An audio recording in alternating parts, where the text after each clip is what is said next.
বন্ধুরা, welcome to my channel. Again I am everywhere in everything. Actually আজকে আমরা বানাতে যাচ্ছি ক্যাকড়া মোগলাই। নামটা শুনেছেন কিনা জানি না, বাট এটা আমাদের ইনোভেশন বলতে পারেন।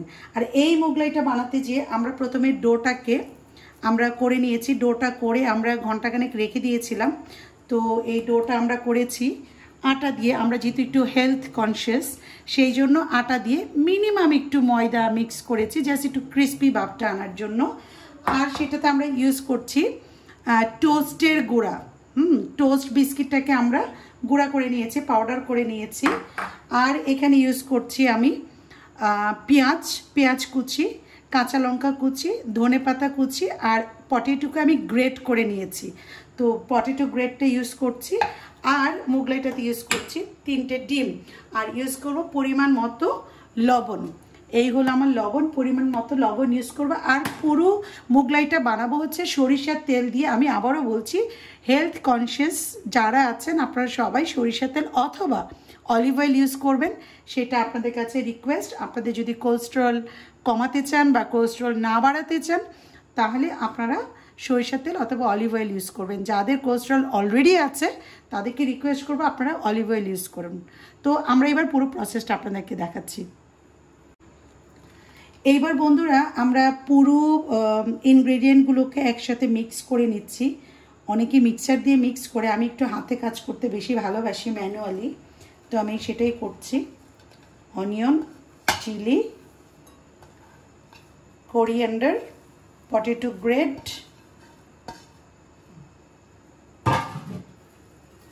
এটাকে আগে একটু ভালো করে মিক্স করে নিচ্ছি। কারণ একটু পরে আমি যখন ডিমটা দিব তখন ডিমটা তো লিকুইড, ভালোভাবে মিশ্রণটা হবে না। তাই মিশ্রণটা একটার সাথে একটা ভালোভাবে করার জন্য ড্রাইগুলোকে আগে মিক্স করে নিচ্ছি। আর এখন এটার সাথে আমি দিয়ে দিচ্ছি টোস্টের পাউডারটা। টোস্টের পাউডারের পরিবর্তে আপনারা যদি চান ব্রেড ক্রাম্বসও ইউজ করতে পারেন, সেটাও ভালো রেজাল্ট দিবে।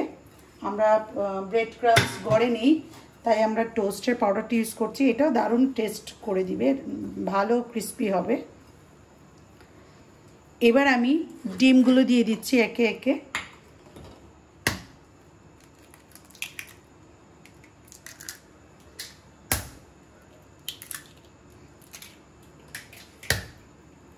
তিনটে ডিম ইউজ করে নিচ্ছি। এবার আমি পরিমাণ মতো লবণ ইউজ করছি, আন্দাজ মতো। আমি অ্যাকচুয়ালি ম্যাক্সিমাম আন্দাজ মতো ইউজ করি। তা বন্ধুরা, এখন মিক্স করে নিচ্ছি। আমার গলাটা না একদম বসে গেছে আজকাল, বুঝতে পারছি না। বাইরে গেলে গরম, আর ঘরের ভিতরে এসি ছাড়লে প্রচণ্ড ঠান্ডা লেগে যাচ্ছে। ওয়েদারটা টোটালি মানে আউট অফ কন্ট্রোল। এই যে দেখুন, মিশ্রণটা করে নিচ্ছি। ডিমটাকে ভালো করে মিক্স করে নিচ্ছি।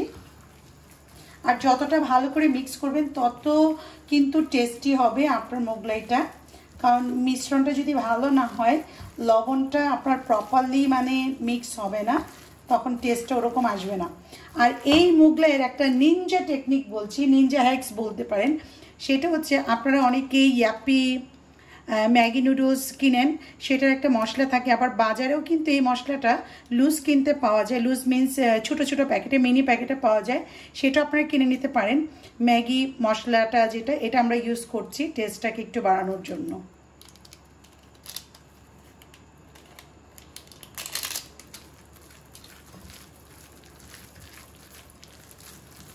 বাহ, এখনই কিন্তু দারুণ একটা স্মেল আসছে। তাহলে বানানোর পরে বুঝুন কেমন লাগবে। আমি মিক্স করছি, তাতেই কিন্তু দারুণ সুন্দর একটা, খুবই সুস্বাদু একটা স্মেল আসছে, খুবই অ্যাট্রাকটিভ একটা স্মেল। মানে যারা ভোজন রসিক আছে তাদের জন্য এই স্মেলটা কিন্তু খুবই অ্যাট্রাকটিভ। এই যে আমরা এটা না একটু মিক্সটাকে এবার একটু ঢেকে রেখে দিব। আর ততক্ষণে আমরা মোগলাইয়ের পরোটাটাকে বানিয়ে নিব।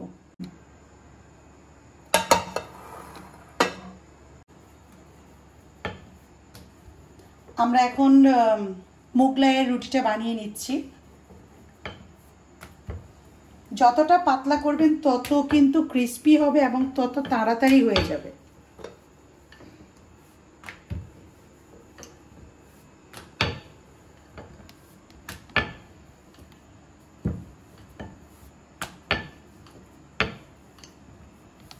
যেহেতু আমি আপনাদেরকে বলেছি এটা হচ্ছে ডিফারেন্ট টাইপের একটা মোগলাই,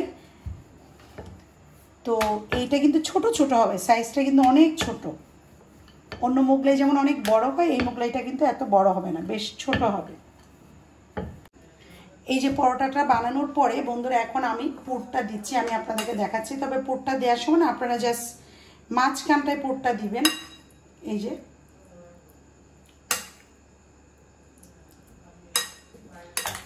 এই আমরা অন্য মোগলাই বানাই যেমন অনেক বড় বড় হয়, এই মোগলাইটা কিন্তু বেশ ছোট হবে। এবং এই মোগলাইটার মানে ক্যাকড়া মোগলাই এই কথাটার মানে এই জন্য, কারণ এটা হচ্ছে দেখতে অনেকটা কাঁকড়ার মতো, সেই জন্য এটার নাম হচ্ছে ক্যাকড়া মোগলাই। শেপটা দেখুন ঠিক কিন্তু কাঁকড়ার মতো লাগছে, কাঁকড়া মিন্স ক্র্যাব। তবে আরেকটা জিনিসের মতো দেখা যাচ্ছে, সেটা হচ্ছে বাউলি কিনে খাই যে আমরা, ঠিক বাউলির মতো। আর এটা বানানোর পরে এটা জাস্ট একটু আপনার কাছে যদি স্টিলের বাটি থাকে, স্টিলের বাটি দিয়ে জাস্ট সামান্য পরিমাণ একটু কেটে নিতে হবে সাইডটা, প্রপার শেপটা আনার জন্য। ব্যাস, মোগলাই আমার রেডি। একটু সাইডগুলো আছে না, একটু ভালো করে মুড়ে দিতে হবে, তা নাহলে তেলে দেওয়ার পরে এটা কিন্তু ছুটে যেতে পারে। যেহেতু ভিতরে এটা অনেকটা সেমি লিকুইড টাইপ জিনিসটা আছে, সেই জন্য এটাকে একটু মুড়ে দিতে হবে। দেখুন শেপটা কি দারুণ লাগছে, ভাজলে তো কি অসাধারণ লাগবে, আমি আপনাদেরকে দেখাচ্ছি। আমার কিন্তু এখনই খুব লোভ হচ্ছে পুরোপুরি খেয়ে নেওয়ার জন্য।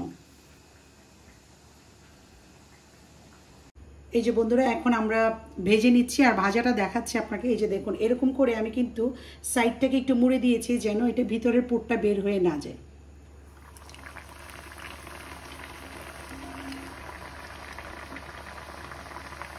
আমার এটা 3 থেকে 4 মিনিট লাগবে এটা ভাজতে, খুব দ্রুত ভাজা হয়ে যাবে। দেখুন দারুণ সুন্দর কিন্তু ফুলেছে, দেখতেই কিন্তু খুব ডেলিশিয়াস লাগছে।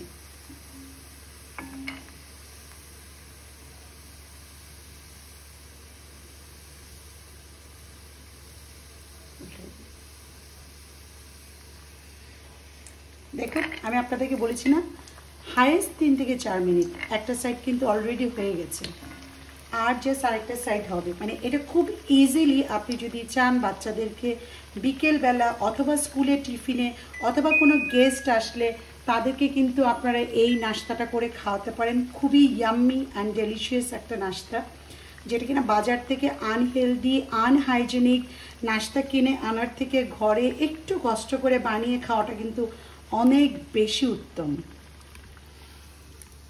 দেখুন আমার কিন্তু 3-4 মিনিটও লাগেনি, 2 মিনিটেই আমার কিন্তু মোগলাইটা রেডি হয়ে গেছে।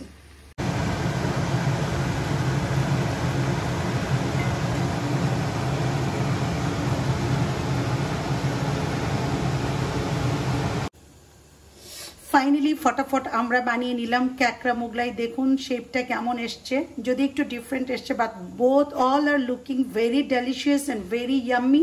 হোপ আপনারা এই রেসিপিটা আপনাদের ভালো লাগবে। আর যদি রেসিপিটা ভালো লেগে থাকে বন্ধুরা, প্লিজ আমার এই ব্লগে একটা সাবস্ক্রাইব করতে কিন্তু ভুলবেন না, and like share and comment. আপনাদের যদি কোনো ওপিনিয়ন থেকে থাকে প্লিজ আমাকে ইনবক্স করুন বা টেক্সটে জানান। Thank you.